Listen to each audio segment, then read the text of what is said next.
देश में कोरोना संक्रमण को लेकर बदतर होते हालात के बीच स्वास्थ्य मंत्रालय की तरफ से एक प्रस्ताव यहां पर तैयार कर लिया गया है। इस प्रस्ताव के मुताबिक देश के 150 जिलों में लॉकडाउन लगाने की तैयारी की जा रही है। स्वास्थ्य मंत्रालय ने अपने प्रस्ताव में ये बात कही है कि देश के 150 जिलों में लॉकडाउन तुरंत लगा दिया जाए। केंद्र सरकार को इसकी सिफारिश स्वास्थ्य मंत्रालय की तरफ से की गई है। हालांकि इन 150 जिलों में लॉकडाउन का ऐलान केंद्र सरकार की तरफ से किया जाना है, लेकिन केंद्र सरकार राज्यों के साथ चर्चा के बाद ही ये फैसला लेगी। देश के 150 जिलों में लॉकडाउन लगाए जाने का प्रस्ताव स्वास्थ्य मंत्रालय की तरफ से केंद्र की सरकार को दिया गया है, लेकिन राज्यों के साथ चर्चा के बाद ही इस फैसले पर मोहर लगाई जाएगी। देश के 150 जिलों में लॉकडाउन लगाने का प्रस्ताव स्वास्थ्य मंत्रालय की तरफ से केंद्र की सरकार को दिया गया। कोरोना को लेकर बदतर हालात के बीच ये फैसला स्वास्थ्य मंत्रालय की तरफ से लिया गया है। प्रस्ताव यहां पर भेज दिया गया है केंद्र की सरकार को। देश के 150 जिलों में लॉकडाउन का फैसला लिया जा रहा है। और इसी खबर पर मेरे सहयोगी प्रदीप कुमार हमारे साथ बने हुए हैं। प्रदीप, आशंका इस बात की पहले से थी, कोरोना को लेकर हालात लगातार देश में बदतर होते जा रहे हैं। तमाम कोशिशें कोरोना के बढ़ते मामलों को रोकने की नाकाम होती नजर आई हैं। तो ऐसे में अब लॉकडाउन ही आखिरी विकल्प और स्वास्थ्य मंत्रालय की तरफ से देश के 150 जिलों में लॉकडाउन लगाने का प्रस्ताव केंद्र की सरकार को भेज दिया गया। और देखिए, बिल्कुल, और देश में कोरोना वायरस के मामले तेजी से बढ़ रहे हैं। काफी तेजी से ये संक्रमण के मामले दिखाई दिए हैं। रोजाना लाखों लोग कोरोना की चपेट में आ रहे हैं। और ये खबर इस बीच आई है, केंद्र सरकार को एक रिपोर्ट सौंपी गई है स्वास्थ्य मंत्रालय की ओर से, यानी देश के उन शहरों में लॉकडाउन लगाने की सिफारिश की गई है जहां संक्रमण की दर 15% से ज्यादा है। तो काफी महत्वपूर्ण है ये प्रस्ताव जो भेजा गया है, क्योंकि कोरोना के कहर को देखते हुए कई जिलों में जो कंटेनमेंट जोन बनाए जाए जो प्रभावित हैं, इसकी सिफारिश खुद गृह मंत्रालय ने की थी। संबंधित राज्यों को जो एडवाइजरी भेजी गई थी, एक बार फिर से कोरोना संक्रमण की चुनौती, लिहाजा कंटेनमेंट जोन पर जोर देते हुए प्रशासन को ये हिदायत दी गई थी कि वो उनकी पहचान करें और ये सुनिश्चित करें कि किस तरीके से कोरोना संक्रमण की चेन तोड़ी जा सकती है। इस बीच ये खबर सामने आई है, स्वास्थ्य मंत्रालय की ओर से एक प्रस्ताव तैयार किया गया है जिसमें लॉकडाउन लगाने की सिफारिश की गई है, यानी इस दौरान केवल जरूरी सेवाओं को छूट दी जाएगी। रिपोर्ट के मुताबिक देश के उन शहरों में लॉकडाउन लगाने की सिफारिश की गई है जहां कोरोना संक्रमण की दर जो है वो 15% है, यानी जो कंटेनमेंट जोन में जो आते हैं और जिन जिलों में सबसे ज्यादा संक्रमित केस आए हैं, देश के अलग अलग हिस्सों में खासतौर से हमने देखा है 12 राज्य विशेष तौर पर प्रभावित हैं। और ऐसे में प्रधानमंत्री ने समय समय पर राज्यों के मुख्यमंत्रियों से संवाद किया है।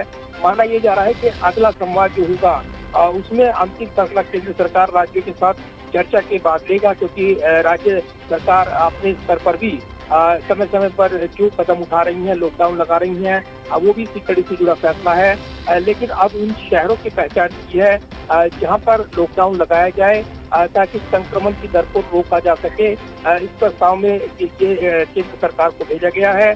और इसी के साथ ये भी कहा जा रहा है कि जो बोझ पड़ा है स्वास्थ्य सेवाओं पर, उसके कंटेनमेंट जोन बनाने से, लॉकडाउन लगाने से संक्रमण की चेन टूट पाएगी और इससे कहीं न कहीं राहत मिलेगी। जो बढ़ते केस है उससे राहत मिलेगी। महेश,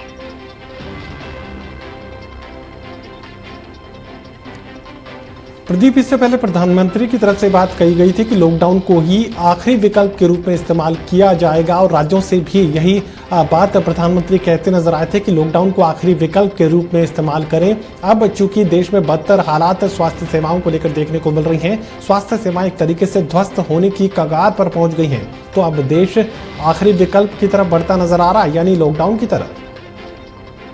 देखिए, बिल्कुल, और जिस तरीके से आपको याद होगा कोरोना की पहली लहर के बाद जिस तरीके से लॉकडाउन लगाया गया था, इसको अनियोजित लॉकडाउन बताया गया था। काफी आलोचना हुई थी केंद्र की, लेकिन इस बार हालात जिस तरीके से उससे भी बदतर दिखाई दे रही हैं। दूसरा जो कोरोना लहर है वो तूफान की तरह आई है और जिस तरीके से स्वास्थ्य सेवाएं चरमराई हुई हैं, ऑक्सीजन की किल्लत, तमाम दिक्कतें दिखाई दे रही हैं। ये जरूर है कि इस बीच यहाँ पर अर्थव्यवस्था का पहिया भी चलाने की चुनौती, दूसरी तरफ जो संक्रमण दर है उससे निपटने की चुनौती है।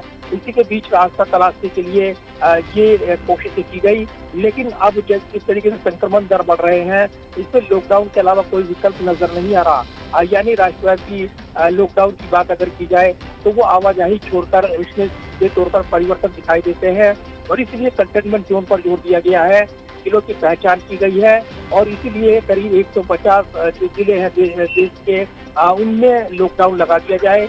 ये शुरुआती रिपोर्ट स्वास्थ्य मंत्रालय की ओर से भेजी गई है। राज्यों के साथ सलाह मशवरे के बाद केंद्र सरकार इसको अमली जामा पहनाएगी, लेकिन हम देख रहे हैं कि जिस तरीके से संक्रमण की चुनौती बढ़ी हुई है उसमें लॉकडाउन जो है अंतिम विकल्प है और इसके अलावा कोई चारा दिखता नहीं है। समय समय पर जिस तरीके से संक्रमण की चुनौती बढ़ी है, अन्य देशों ने भी यही विकल्प आजमाया। लिहाजा इस पर अब आगे बढ़ने के अलावा कोई रास्ता फिलहाल नजर नहीं आ रहा, क्योंकि संक्रमण की चैन जो है वो टूट नहीं पा रही है और देश भर में जो केस आ रहे हैं, आज इस तरीके के केस आए हैं 3,07,000 से ऊपर के, वो निश्चित तौर पर चुनौती बढ़ाते हैं। लिहाजा इस चैन को तोड़ने के लिए संक्रमण की अब लॉकडाउन की तैयारी है। सीमित तौर पर अगर आप को देखें तो निश्चित तौर पर बड़ी चुनौती भी है और ऐसे में यहाँ पर स्वास्थ्य मंत्रालय की ओर से जो रिपोर्ट की गई है केंद्र सरकार को, उस पर निर्णय लेना है आने वाले दिनों में। और माना जा रहा है कि राज्य सरकारों के साथ सलाह मशवरे के बाद केंद्र सरकार की ओर से इस संबंध में एडवाइजरी जारी की जाती है।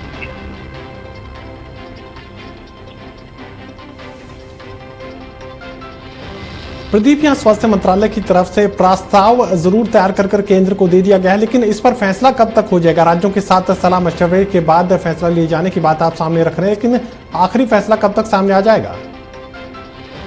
देखिए बिल्कुल, और ये निगाहें हैं कि कब तक इस पर निर्णय हो, क्योंकि केंद्र सरकार राज्य सरकारों के साथ सलाह मशवरे के बाद ही इस फैसले को लागू करना चाहेगा। इससे पहले हमने देखा है जब भी कमोबेश कोई रणनीति बनती है कोरोना संक्रमण से निपटने के लिए, तब उसके बाद राज्य सरकारों के साथ जो प्रभावित राज्य हैं उनके साथ बैठक होती रही है। तो ये देखना होगा कि वर्चुअल माध्यम से जो प्रधानमंत्री संवाद करते हैं उसके बाद संबोधन की बारी आती है, लेकिन अब जैसे हालात हैं उसमें ये संभावनाएं यहाँ पर दिखाई दे रही है कि गृह मंत्रालय की ओर से भी राज्यों को एडवाइजरी भेजी जाए या उनसे संवाद किया जाए और उन कंटेनमेंट जोन को लेकर जो हिदायत दी गई थी उसको आगे बढ़ाते हुए केंद्र सरकार स्वास्थ्य मंत्रालय के इस प्रस्ताव को आगे बढ़ाए। फिलहाल इंतजार है केंद्र सरकार के अगले रूप का, जिसमें उन्होंने एडवाइजरी जारी की थी कंटेनमेंट जोन बनाने को लेकर। ये उसी दिशा में आगे कदम बढ़ाने की तैयारी की है, यानी प्रभावित जिलों में लॉकडाउन लगा दिया जाए ताकि संक्रमण की चैन को तोड़ा जा सके। तो फिलहाल इसकी रणनीति ज्यादा संभव लगती है ऐसे वक्त जब कोरोना संक्रमण को रोकथाम करने की चुनौती है और इसके लिए लगातार कई नई रणनीति यहाँ केंद्र सरकार की ओर से बनकर उभर रही है। इस बीच राज्यों के साथ एडवाइजरी भेजकर संवाद किया जा रहा है, लेकिन चुनौती बड़ी है और इससे निपटने के लिए बड़े कदम उठाने की जरूरत यहाँ महसूस हो रही है।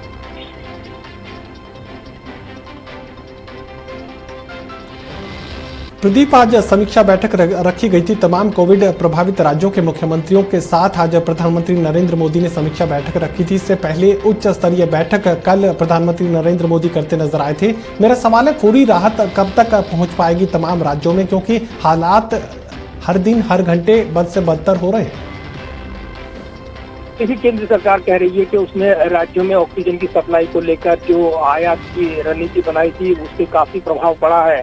ऑक्सीजन एक्सप्रेस से भी प्रभाव पड़ा है और जो किल्लत है ऑक्सीजन की उससे निपटा जा रहा है।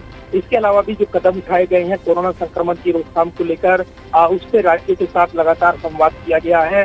कल प्रधानमंत्री की ओर से बैठक बुलाई गई जिसमें आगे की रणनीति बनाई गई है और इसमें 2-3 चीजें निकल कर आई हैं कि ऑक्सीजन की उपलब्धता जो पर डे के हिसाब से बढ़ी है, ये अधिकारियों ने जानकारी दी है और इसमें ये कहा है कि आने वाले दिनों में ऑक्सीजन की उपलब्धता और बढ़ेगी, लेकिन संक्रमण भी उसी दर से बढ़ रहा है।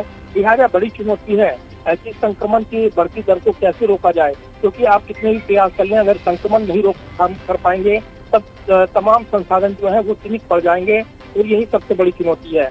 लिहाजा अगर इसको इस नजरिए से देखें कि जो समीक्षा बैठकें चल रही हैं, मौजूदा संसाधन की जो फीडबैक लिया जाता है अधिकारियों के साथ, उसमें चर्चा होती है और वही फीडबैक लिया जा रहा है, क्योंकि अस्पतालों में बेड की समस्या है, वो भरे हुए हैं। आईसीयू जो है जो ऑक्सीजन के वहाँ पर तंगी है, उसलिए नए आईसीयू नहीं बनाए जा रहे हैं और लोगों की समस्या जो है वो लगातार बनी हुई है। तो ऐसे में ये चुनौती है और इस चुनौती से निपटने के लिए लगातार कदम उठाए जाएं, आगे की तैयारी की जाए। इस तरह की रणनीति फिलहाल बनती नजर आ रही है, लेकिन मैं जिस तरीके से संक्रमण बढ़ रहा है। चलिए प्रदीप, इस पूरी जानकारी के लिए आपका शुक्रिया।